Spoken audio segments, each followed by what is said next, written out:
Body को ये break कर देगा, अपनी बॉडी को इस जगह से ब्रेक कर देगा, और इस अनवेस्टेड, जो इसका अनवेस्टेड फूड है,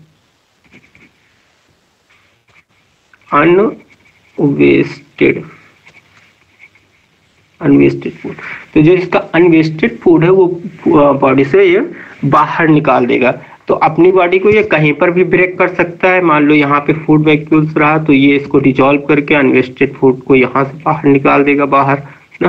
तो एक बॉडी को अपनी कहीं से भी ब्रेक कर सकता है। तो सीलिया का काम आपको पता चल गया। और इसमें इसका जो इसमें माउथ की एक ओपनिंग होती है। अमीबा में ऐसा माउथ की कोई ओपनिंग नहीं थी। और इसमें पैरामीशियम में ऑक्सीडेशन ऑफ ग्लूकोज। ये ऑक्सीडेशन क्या होता है? तो ऑक्सीडेशन और रिडक्शन आपने पढ़ा होगा केमिस्ट्री में ना। ऑक्सीडेशन ऑफ ग्लूकोज मतलब कि इसमें ऑक्सीजन को ऐड करना है। किसमें? ग्लूकोज में। तो ग्लूकोज में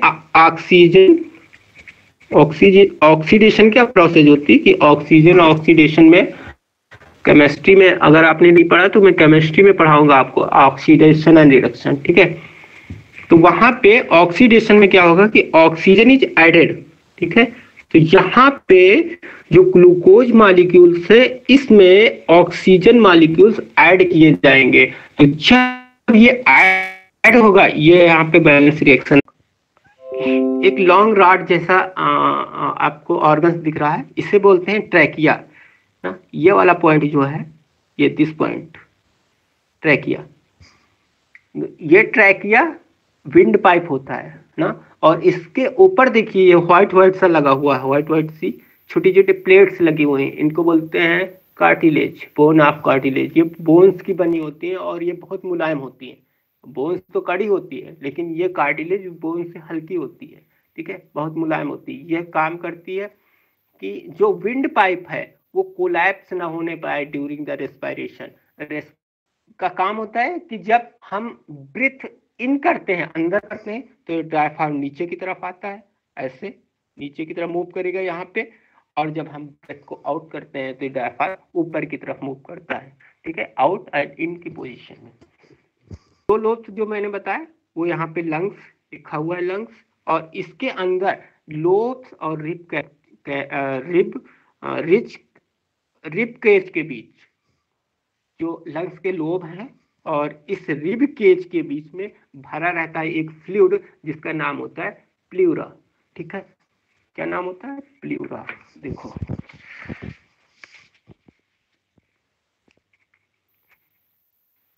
प्ल्यूरा। अब पूछा जाता है कि प्ल्यूरा का क्या काम है। तो प्ल्यूरा का काम होता है कि ये जो लंग्स है और रिब केज के बीच में ना होने पाए फ्रिक्शन, घर्षण ना होने पाए। घर्षण को बचाने के लिए किससे? रिब केज में घर्षण उत्पन्न कर सकता है, इसीलिए उससे बचाने के लिए यहाँ पे इसको डाल दिया गया एक फ्लूइड। ये बचाता है फ्रिक्शन से, ठीक से। और किससे? जर्क से, बॉडी जर्क से, बॉडी झटका लेती है कहीं पे तो ये जर्क से बचाता है, फ्रिक्शन से बचाता है। यही इसके काम है और ये प्रदान करता है प्रोटेक्शन, ठीक है। ये प्रोटेक्शन देता है किसको? लंग्स को। तो प्लूरा का काम पूछा जाता है आपसे, ओके। तो आगे बात करते हैं इसके, अब इसके प्रोसेस की। अभी तो इसके ऑर्गन्स की मैंने बात की यहाँ पे, ये वाला, ठीक है। अब इसमें हम आगे बात करते हैं थोड़ा से, और इसका और थोड़ा आगे चलते हैं। इस वाले में देखिए यहाँ पे लंग्स के दोनों लोब हैं, एक ये है लेफ्ट, ये है राइट, ये है लेफ्ट और ये है राइट, और ये है डायफ्राम। ऊपर देखिए दिस पोजीशन। यहाँ पे मैंने ये बताया विंड पाइप, ट्रैकिया।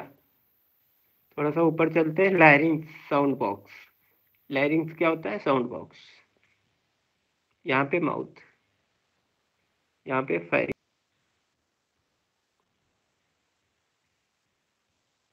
यहाँ पे नॉस्ट्रिल। नॉस्ट्रिल और माउथ के बीच में जो स्ट्रक्चर पाया जाता है ना, उसे बोनी पैलेट बोलते हैं। ये नॉस्ट्रिल और माउथ के बीच में पाया जाता है, इसे हिंदी में बोलते हैं तलवा। और ये नेजल पैसेज, यहाँ नॉस्ट्रिल से नेजल पैसेज।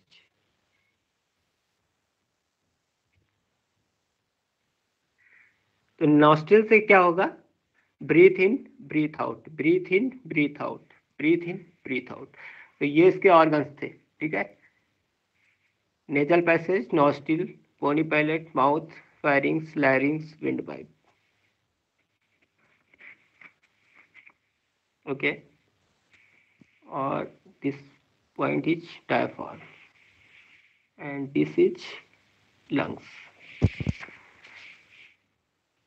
और बात करते हैं आगे, और आप इसके चलते हैं, इसके प्रोसेस को हमें समझना है, तभी हम समझ पाएंगे कि रेस्पिरेटरी क्या होता है, रेस्पिरेटरी सिस्टम क्या होता है इसमें। रेस्पिरेशन में क्या होता है कि रेस्पिरेशन में होता है exchange of gaseous, exchange of gas. कौन सी gas, carbon dioxide and oxygen. तो इसके एक्सचेंज ऑफ गैस को पढ़ेंगे, लेफ्ट और राइट फ्लो को देखेंगे, है ना।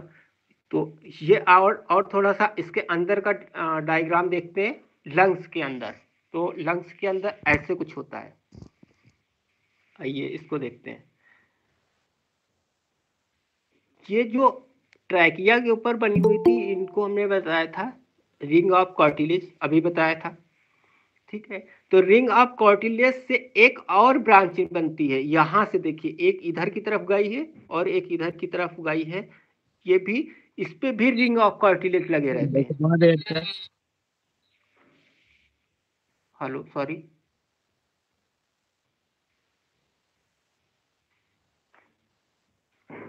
someone asked me।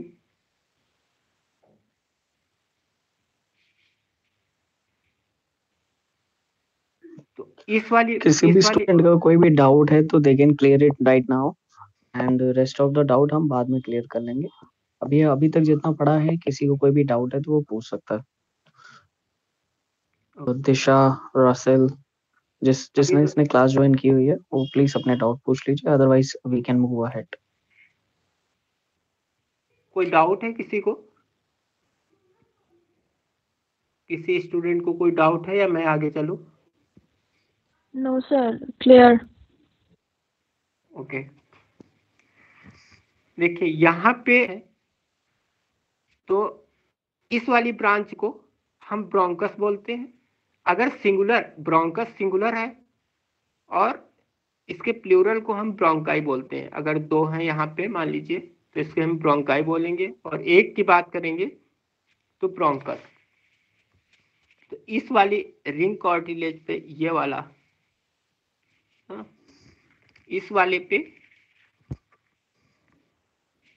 Ring of cartilage ऐसे, दिस वन, यहाँ पे रिंग ऑफ कार्टिलेज ऐसे इस पे लगी रहती है, ऐसे ऐसे ऐसे, ये रिंग ऑफ कार्टिलेज। फिर ये ब्रोंकस जो है, ये ब्रोंकस के ऊपर भी रिंग ऑफ कार्टिलेज, बस यहीं तक होती है। तो ये ring of cartilage, ring of cartilage. और ये जो है, ये दोनों स्ट्रक्चर कौन से हैं, ये हैं ब्रोंकस, और इनके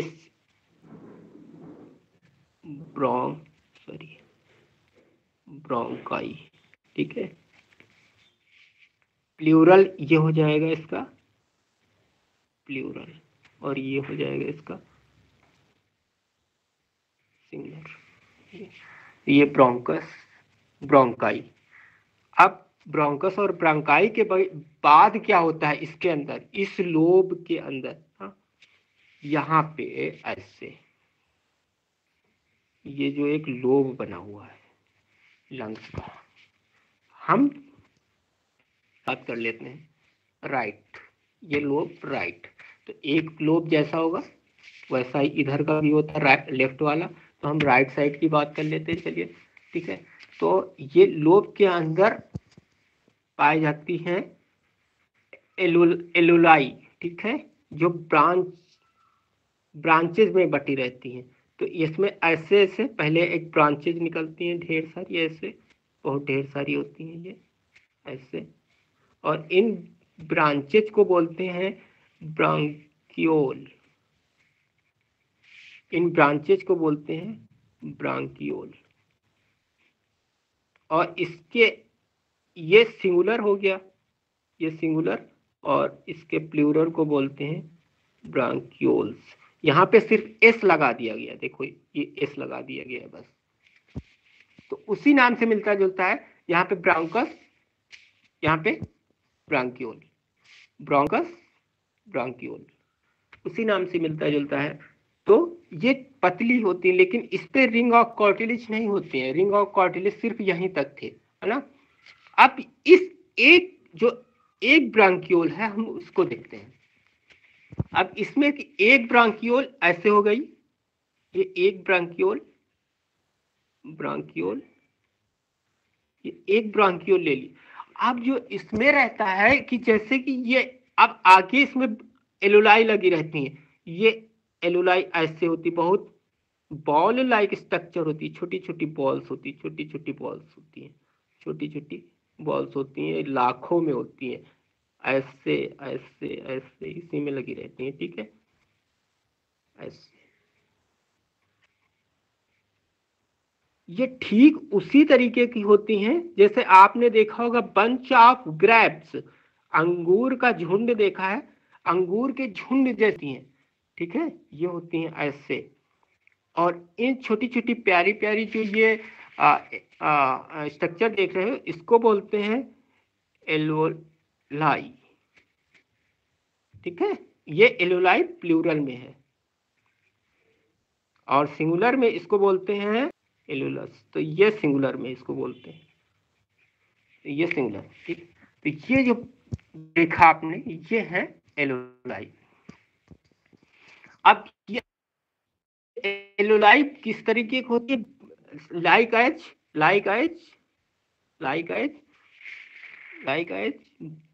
बंच ऑफ ग्रेप्स ना, ये ठीक उसी तरीके की होती हैं जैसे अंगूर का झुंड होता है।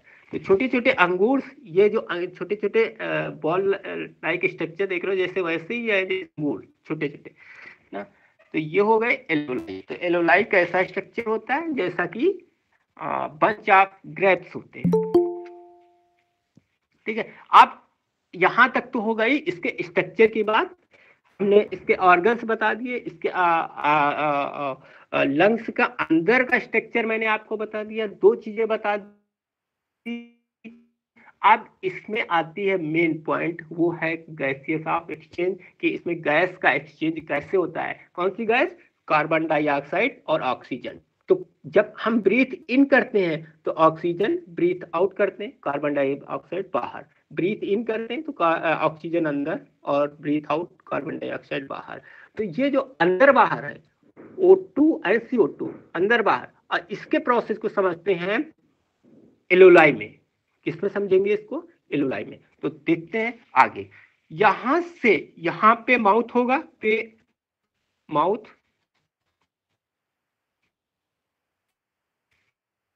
ना। अब इस माउथ से अंदर की तरफ, इसके अंदर आ गई, नॉस्ट्रिल के थ्रू अंदर आ गई क्या? O2 ऑक्सीजन, ठीक है। और यहीं से बाहर भी चली जाएगी CO2। तो अंदर आई O2 ना। अब अंदर आने पे यहां से होते हुए, यहां से होते हुए, यहां से होते हुए, यहां से होते हुए, यहां से होते हुए, और ये पहुंच जाएगी यहाँ पे। ये जो छोटे छोटे एलोलाई बनी हुई थी, इन एलोलाई में पहुंच जाएगी क्या? ऑक्सीजन। यहां पे पहुंच जाएगी क्या? ऑक्सीजन, O2, ठीक है। अब ये जो एलोलाई है, इन्हीं की दीवारों में होगा। अब ये समझने वाली बात है, ये जो एलोलाई है, इसके एलोलाई का एक स्ट्रक्चर अलग बना, हाँ एक स्ट्रक्चर बना करके देखते हैं एलोलाई का। क्या होता है कि जो O2 है ना, ऑक्सीजन वाला ब्लड, ठीक है, ऑक्सीजन वाला जो ब्लड है, और एक होगा CO2 वाला ब्लड। यहाँ पे दो तरीके का ब्लड हो गया, एक में ऑक्सीजन मिक्स है और एक में कार्बन डाइऑक्साइड मिक्स है।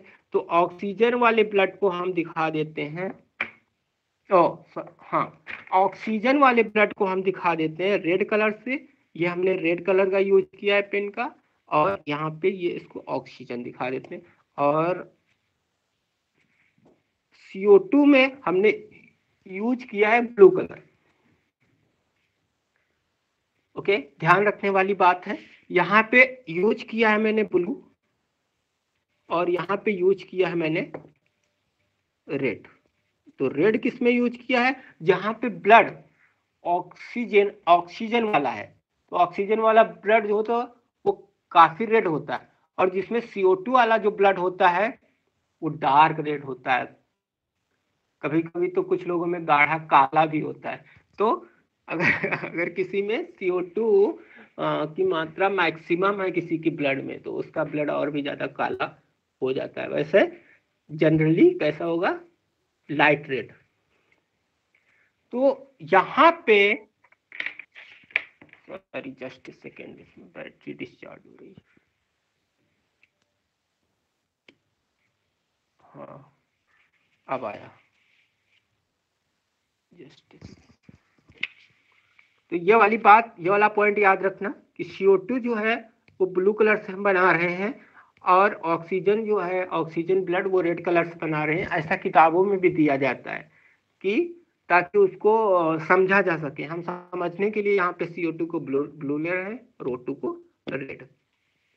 अब आगे बात करते हैं ब्लड कैपिलरीज की ना। तो ब्लड कैपिलरीज मैंने बताया था अभी अभी इस वाले पॉइंट में, जब यहाँ पे शुरू में अभी थे आप, तो शुरू में जब थे आप, तब यहाँ पे हमने बताया था इस पेज पे, देखिए ध्यान करिए यहाँ पे, कि यहाँ पे ब्लड कैपिलरीज मैंने बताई थी, और ये डिफ्यूज कर रहा है। अगर यहाँ पे इस ब्लड कैपिलरीज में यहाँ पे O2 है, ठीक है, और O2 का यहाँ पे कंसंट्रेशन ज्यादा है, मतलब कि कब कंसंट्रेशन ज्यादा होगा, जब हमने ब्रीथ इन किया। तो ब्रीथ इन किया तो यहाँ पे ऑक्सीजन भरपूर मात्रा में आ गई, और भरपूर मात्रा में जब आ गई तो इस ब्लड कैपिलरीज से कर जाएगा डिफ्यूज, ऑक्सीजन कर जाएगी डिफ्यूज, और इस वाली बॉडी सेल्स में आ जाएगी। यहाँ पे ये वाली बॉडी सेल्स है और ये वाली कैपिलरीज,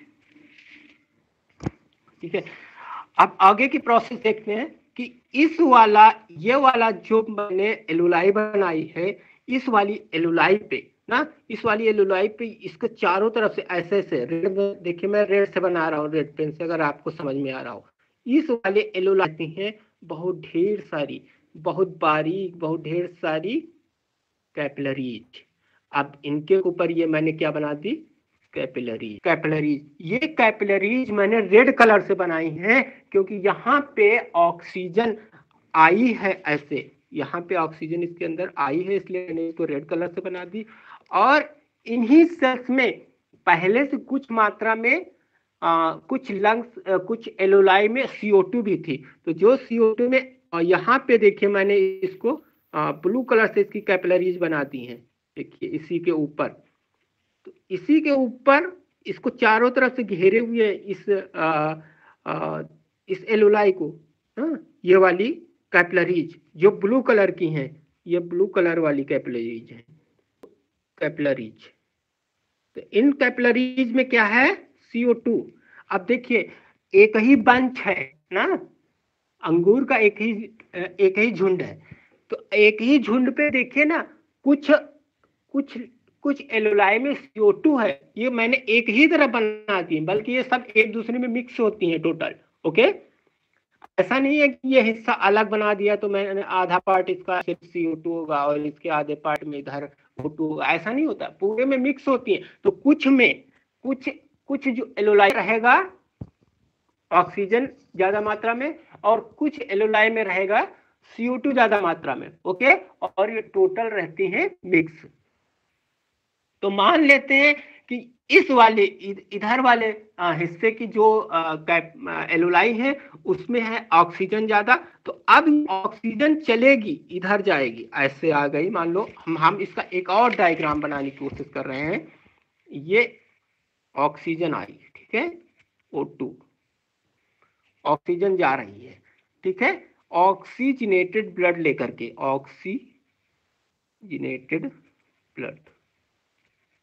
ऑक्सीजनेटेड ब्लड लेकर के ये जा रही है, ठीक है। अब ये यहां पे एक और इसे बॉडी सेल्स मिल गई। अब यहाँ पे देखिए, यहाँ पे मान लीजिए ऐसे बॉडी सेल्स है, ठीक है, ये बॉडी सेल्स है कोई, और इधर की एक, इधर यहाँ पे कई बॉडी सेल्स है मान लीजिए, ठीक है, बॉडी सेल्स ये बॉडी की है। अब क्या होगा, यहाँ पे तो ठीक उसी तरीके से होगा, कैपिलरी जैसे कि यहाँ पे रेड और ब्लू थी, वैसे ही इस बॉडी सेल के ऊपर भी यहाँ पे कुछ कैपिलरीज जो है रेड होंगी, ठीक है, यहाँ पे कुछ कैपिलरीज रेड होंगी, कुछ कैपिलरीज ब्लू होंगी, और कुछ कैसी हो जाएंगी, नीली। तो यहाँ पे ये जो रेड से मैंने दिखाई है, यहाँ पे ऑक्सीजन देखिए, और यहाँ पे CO2। तो ये बॉडी सेल्स इस वाला, ये वाला ऑक्सीजन ब्लड लेकर के आई यहाँ पे, इसने यहाँ पे बाय द डिफ्यूजन प्रोसेस के द्वारा इसने ऑक्सीजन दिया किसको, इन वाली बॉडी को। अब इस वाली बॉडी सेल्स में यहाँ पे जो है कार्बन डाइऑक्साइड मोर हो गई, और ये वाला जो ऑक्सीजन था ये ऑक्सीजन लेस ब्लड वाला हो गया, ठीक है, बाय द डिफ्यूज कर गया, क्योंकि उसे एनर्जी की जरूरत थी। यहाँ पे क्या जरूरत थी सेल्स को, सेल्स रिक्वायर्ड एनर्जी थी ना, और यहीं पे होगा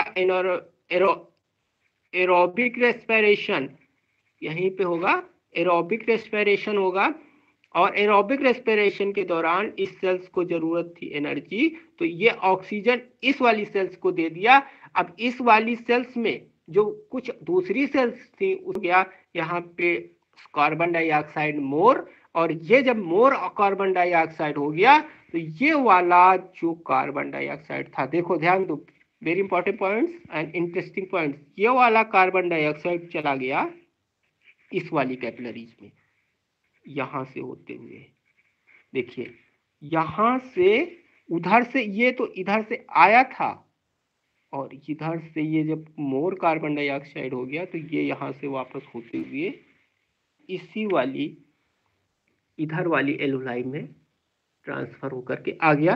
अब ये जो CO2 था ना, ये डीऑक्सीजनेटेड हो गया, ये कैसा CO2 हो गया, डीऑक्सीजनेटेड ब्लड हो गया, और ये यहाँ पे जब हुआ तो ये यहाँ से CO2 बाहर निकल गया, और ये चला गया माउथ से होते हुए, नॉस्ट्रिल से होते हुए बाहर की तरफ, ठीक है।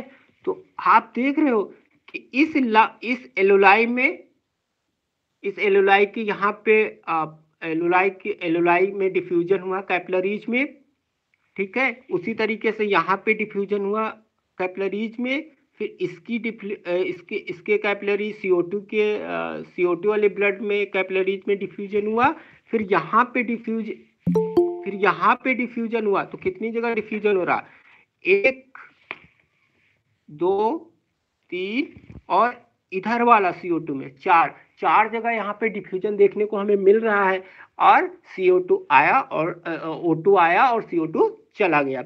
यही प्रोसेस है किसमें, यही प्रोसेस है गैसियस एक्सचेंज का लंग्स के अंदर।